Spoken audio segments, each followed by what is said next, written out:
Hey, what's up? I'm Valentino. I'm Austin Carlile. We are of Mice and Men. And you're watching PITCAM TV. Okay, so you guys are back in Europe. And Back in Europe. And it looks like the tour has been going pretty well so far. Yeah, the tour's been amazing. Yeah. It's sold out before we got here, which is always a good thing. And we're just excited to be back in Europe, Germany. We've been in Germany for a good week now. Yeah, it's been nice. The weather's been beautiful for the most part. And the weather has been spectacular today here in Berlin. And we have, unfortunately, today's our last day in Germany. We pack up right after the show tonight and drive to Brussels. Nice 8-hour, 9-hour drive, something like that. Well, no, because right after Brussels we play, and then we go to the airport and we fly. Yeah, and then we fly home back to Southern California. So what did you get to see today? You said you walked around. Saw everything. Went to Yeah, you saw everything. Overkill. Okay, saw a lot of things. Went to Overkill and got some paint supplies and looked at the shoes and stuff. And then we went all the way down to Cortex and bought some shirts and some patches. And cool. those guys are rad. We were just talking about how it's cool that they, supporting the hardcore music and that underground, that whole family. It's a cool thing to see in Berlin. Yeah. And then we went, where else did we go? Yes! It's our new win. So this is our new stage. Yeah. Oh, Sick. Where are we exactly? I think that's a parking garage. So we're doing this interview in the middle of a parking garage? Yeah, we're going to take you out back and kill you afterwards. You can try. Yeah. I'll be gone by You then. can all try. I'll be take definitely at least gone two of you by out then. with me. I will not even be around. Just because I'm skinny. I'll have already left. So, Restoring Force. I love that album. Restoring Force. It's been out for about 3 months now. Took you some time to get it out, huh? Yeah, we wanted to take our time on it. After we did the Flood re-release, we had a lot of work to do. We had a lot of figuring out to do, and we took the time and toured with Aaron for a while, and then Aaron became a member and started writing, and then we wanted to make sure that our third album was a good third album. Yeah. Especially having a new member and having a new part of our team. It's a very important step for us to take with this record involving a new member, and then trying to also at the same time kind of define of Mice and Men. And it takes time for us working with our label and management and all that stuff to ultimately put the record out, whereas in the past it's always been real fast and try and get it out. We wanted to make sure that we were involved in every part of the process, from the bare beginnings of the riffing to the final prints of the album and the vinyl and everything. So it was awesome to finally get an entirely hands-on process with writing, recording, and releasing an album. And we feel like it was awesome. What's the meaning behind the title? Restoring Force, back to Yeah. equilibrium. I want you to hear this guy tell you how and why and what, because it's one of the coolest explanations.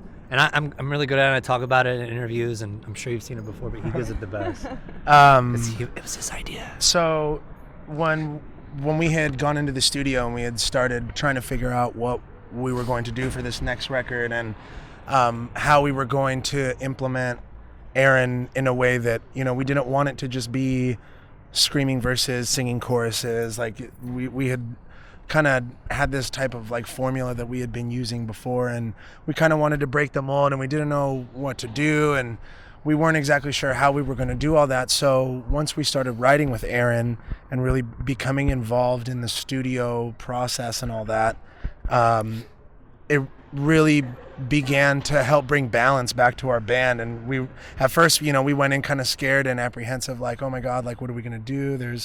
It's a big weight on our shoulders. There's so many possibilities. Yeah. Which one do you pick? The world's endless, like Do a when it safe comes to the album, music. Yeah. So the album title Restoring Force is it means to restore the balance to a system of objects. So like it's like an equilibrium almost. Yeah, bringing anything that's gone out of balance back into balance. And we kind of felt like that was a perfect way to describe our band at the time. Was we were out of balance. We didn't know what we were going to do. Were we going to, we had just reissued The Flood and had like all screaming lots of heavier music, like we weren't exactly sure if we wanted to go heavier or softer or whatever. We wanted to do it all, and implementing Aaron more, we were able to find that balance and realize that this album was kind of our return to equilibrium, like our return to balance. And that's what Restoring Force means. And then, in seeing that, it was like, man, the things that we're writing about, not only are they about things and situations that have affected us and influenced us, but also like these are things that anybody can relate to. And maybe the album itself can be a restoring force to somebody else too, and maybe just like it was maybe for us. maybe just that like maybe Aaron this was for us. music could help somebody else that needs some sort of balance or needs to hear something like that. So it's a really cool idea that kind of like took shape in the studio, and it's something that we've been thinking about the whole time. And it's always hard naming an album, but like I said before, when we were more involved with this album, we wanted it to be something meaningful and something powerful. Not that the things that we'd released before weren't, but we wanted it all to be cohesive and really, mean something because it meant something to us. So that's kind of where it came from. We wanted it to mean something back to the people that support our music and the people that support us. And we needed that restoring force as a band, and that's something that Aaron brought to us. And then we wrote that album to be a restoring force for our fans and for the people that listen to our music. And it's great.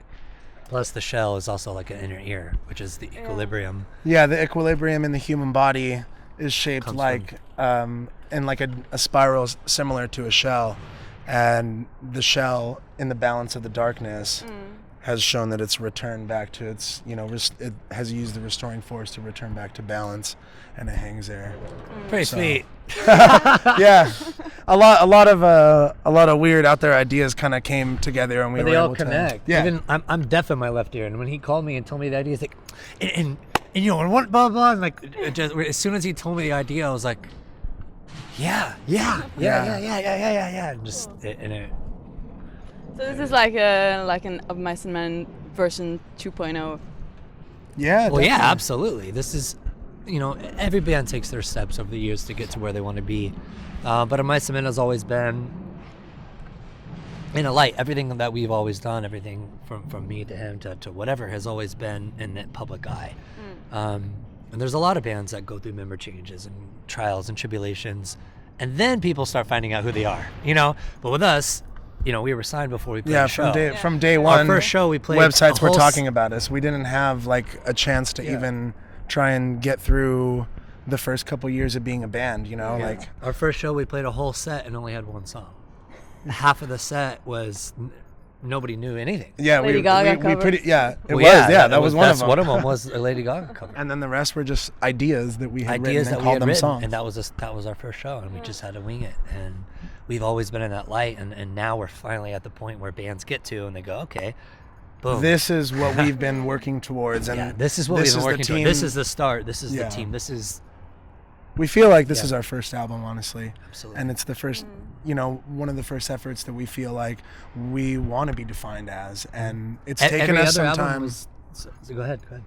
It's just taken us some time, to get to this. So in Of Mice version 2.0, not so much. Right. I feel like it's Of Mice and Men has found the sound. And because all of those records were stepping stones. All of those records were, that's what we wanted to do. But we were just writing music just like how we do now. Exactly. We have a better idea of things now, though, which is nice. Like you mentioned, you changed up your vocals. Was it something that you wanted to do when you guys started writing this album, or did it just happen like the writing? It just happened. I'm growing up, and how I write changes. So I don't know. I don't know what you want. I don't know. It wasn't something you don't go into the studio. Well, you shouldn't go into the studio saying we're going to write this kind of record, because that record writes you. You end up not writing the record. The music comes and the music does it itself, and that's what's really cool about it. And the vocals on this record were me and Aaron, literally sitting side by side working on every line, and that was something that was really cool for me to have that cohesive team working on everything from the singing parts to the screaming parts to this to that, whatever it may be. Even on one of the heavier songs that, you know, I kind of had control over, I came to him the first chorus I had, and he's like, oh, it's sick, I like this, blah, blah, blah. You could change this and this and that. And he had like an idea, and then now it's part of the chorus. It's For You Made Me Sick. Remember that when you were doing the drum stuff in the other room, and I walked in and I was like, what do you think of this? Yeah. And but that's something that, you know, I don't think about. It's all kind of things that just happen in the studio. That just happens in your head, and it try comes new out. things. Yeah, I don't try to sound like anybody. I want to sound like myself and a Meisenman, because that's who we are as a Meisenman. What's the reception been like from the fan base? Awesome. There's It's nothing been great. negative to say. It's insane. It's awesome. It's awesome. So you feel like you've been able to keep your old base, fan base as well? Absolutely. Yeah, definitely. We feel like there's still enough of everything on our album for, you know, any of our fans to. It's a heavy pick up record. and- If you say our record isn't heavy, Yeah. then the people. I didn't say it wasn't heavy. I know, but people do online, and it's like, come on, like, I don't know. I mean, there are people that wish that we would sound the same as every record, and that's understandable, because I for sure have said like, oh man, I wish that band would have stayed just like this record and this and that. But being a musician and an artist, like it's really hard to do that, you know? Like you always want to try and improve yourself and better yourself and write music that, you know, you and your fans would enjoy. So, I mean, the reception's been great. The real time we see it is when we're on tour. And when we go out and we see everybody in the crowd that's singing the new songs louder than the old songs, a lot of these crowd, like some of them haven't even been singing the old songs and just save their energy for the new songs. And like, they're insanely loud, and that is the true, you know, you could talk on your fucking message boards all day long and on YouTube and all that stuff and comment about people that the band, comment on this and that. YouTube are, I don't know, I want to Just, you know what I mean? Like, you know, people say negative things, but it's like, okay, people are so we're in, rude. you know, when we come to the show, when we come and perform what we love to do, and we see all of our fans right there getting sweaty with us, you Singing know, every singing every word. word and, you know, loving it just as much as we love playing it, That's all. that shows us the success. You know, that's a success for us. When people are trying to bring you down, it's because you are above them, or whatever the heck that quote is. We just do us, and that's something that Meisenman has always been focused on, is our path, and all the other stuff on the sides. It doesn't matter, because at the end of the day, what matters is our path, our shows, our fans, Yeah, our family, fans. and that's what it is. We don't focus on anything else. Nothing else matters. One of my first thoughts when listening to the album for the first time was, oh, Angry Austin. It seems like you had a lot in your mind when you were writing the lyrics. Yeah. Tell me about it. A little bit. What do you want to know? Whatever you want to tell me about the lyrics, the process, what you wanted to tell the fans. It's real. Honesty. It's honest. It's very, from the first track, the first sentence. Yeah. If people actually dissected our record and really dove into it, you can learn a lot about me. And the more that I do the songs live and I sing them, I don't know. This album is Aaron and I like that.